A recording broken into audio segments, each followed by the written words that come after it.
I'm going to try to make this video short and concise because people are delusional. Now, this week's video about MAMAMOO was actually supposed to be me talking about my expectations and hopes for their new comeback. I saw on Twitter that Naver announced that MAMAMOO will be having a comeback in early November. So I was supposed to talk about what I think the concept will be, how they've grown so much from 4 Season 4 Colors, Go Go Baby, Hip to now, how I think that's going to influence the direction of this era, RBW, all that stuff, my expectations basically. But I'm not able to do that because some clownery has been happening. Every time I just get more and more shocked about the nonsense and how hypocritical and just illogical that these motives are regarding MAMAMOO. And isn't it funny that this always happens around comeback time? That's a point that I really want to talk about. Whenever MAMAMOO's members have something going on with them, or about to do something that's going to help their careers or make them money or whatever, build their brand basically, there's always a negative scandal that comes along out of nowhere to try to defame them, make them seem like, just basically cloud everything they're working on and doing, cloud it with negativity. And I've been thinking, maybe ANTIS have made me so delusional that I could think this is possible. What if all these companies actually have like fake accounts on social media and they're the ones who like just make random stories, dish out false facts, and hope Stan just run with it? I would not put it past YG to have a whole team in his company that's just dedicated to starting stuff on social media. I can see YG or even Black Label doing something like that. Now, I don't know if maybe this is coming to my mind because I'm just like, we've been dealing with so much negativity in regards to MAMAMOO for like a year now, and it's finally just broke my last brain cell. But I genuinely think there's no way that these little kids or just stans and on Stan Twitter can continuously come up with these storylines that are they just make no sense. But anyways, let's get directly into what this video is about and what prompted me, instead of promoting MAMAMOO's comeback, to talk about this. This new issue, if you can call it an issue, really hurt me to my soul because it discredited MAMAMOO's talents and their hard work. Now, up until this point, in my opinion, whenever ANTIS come up with some deluded story for why they hate MAMAMOO, it's never attacking their talents or their accomplishments. Because you would think the #1 vocal girl group in K-pop in the 4th gen, you would think no one would ever try to come for them in regards to that, their talent, their capabilities. But this time, this is how you know they ran out of stuff to talk about. Because, bitch, you went all the stuff that doesn't even make sense. Let me tell you what happened. So, a whole year later, G-Idol stans, or I should specify, it was probably one account and then it just blew up. But it started off with a G-Idol stan talking about how G-Idol was rigged out of winning Queendom and how Lion was the best performance on the show.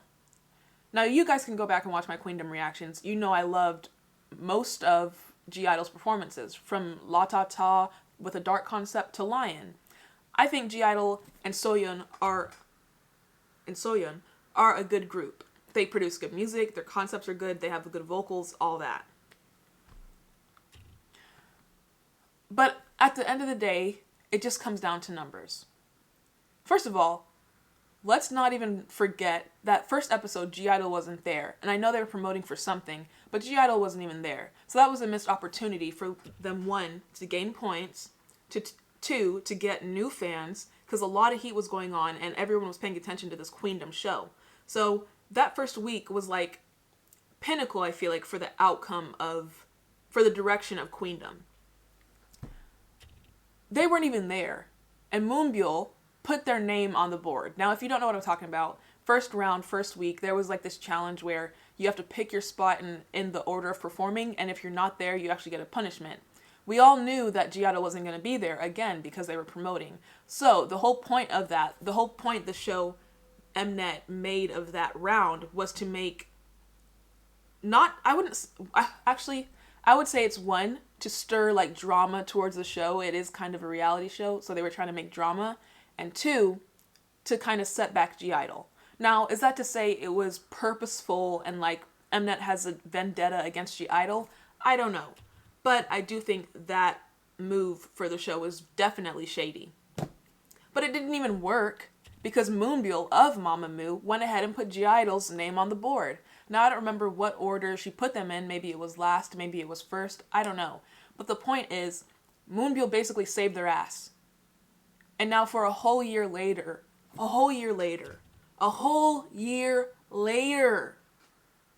G-idle stands to now bring it up and basically not I don't want to say appreciate because I don't think they owe anything to Moonbyul, but how are you going to attack the girls group when she literally saved your faves from falling further down in ranking?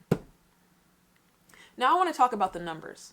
I don't remember G-idle's rankings for each episode, but I do remember that at some point in the show, they were voted as the least favorite or worst performance or whatever.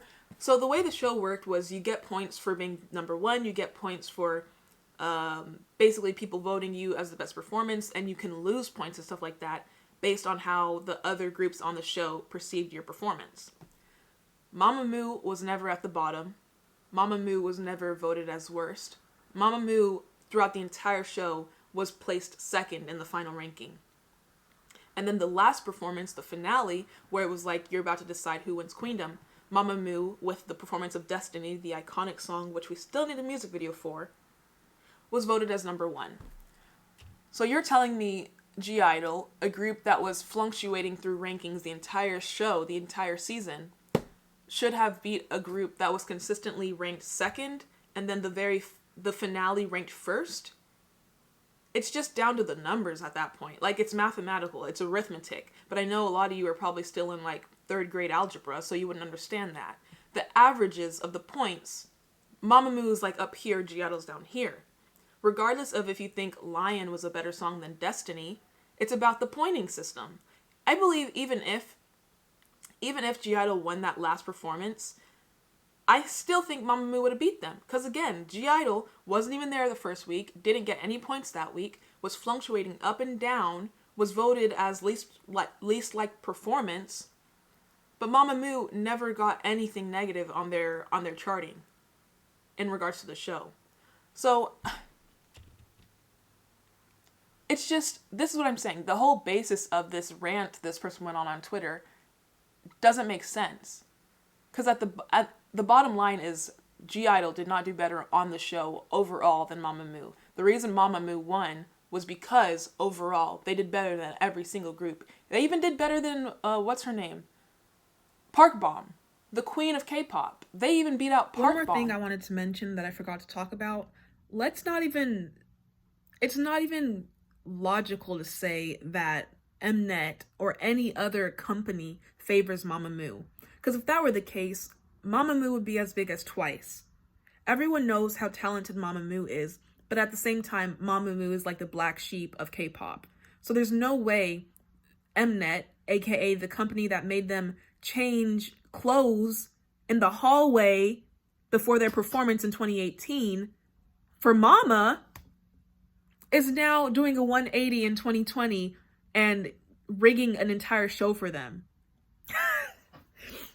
And also, let's not act like RBW paid them off or tried to help MAMAMOO win anyway when they can't even promote them properly.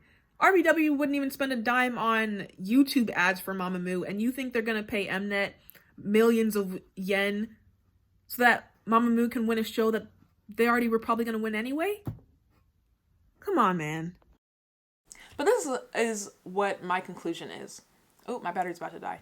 Why does it seem like every time MAMAMOO is about to have a comeback, that's when drama starts? Every time they're about to get on a new show, the member's going to have a solo. Hwasa's doing some promotion for Gucci, whether she's on doing a new ad like Tommy Hilfiger, Gucci, or appearing on a show, some drama starts.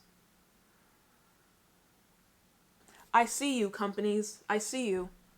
I see you, Antis. But guess what? MAMAMOO's still winning, and so are we. So, Moo-Moos, love you. Bye.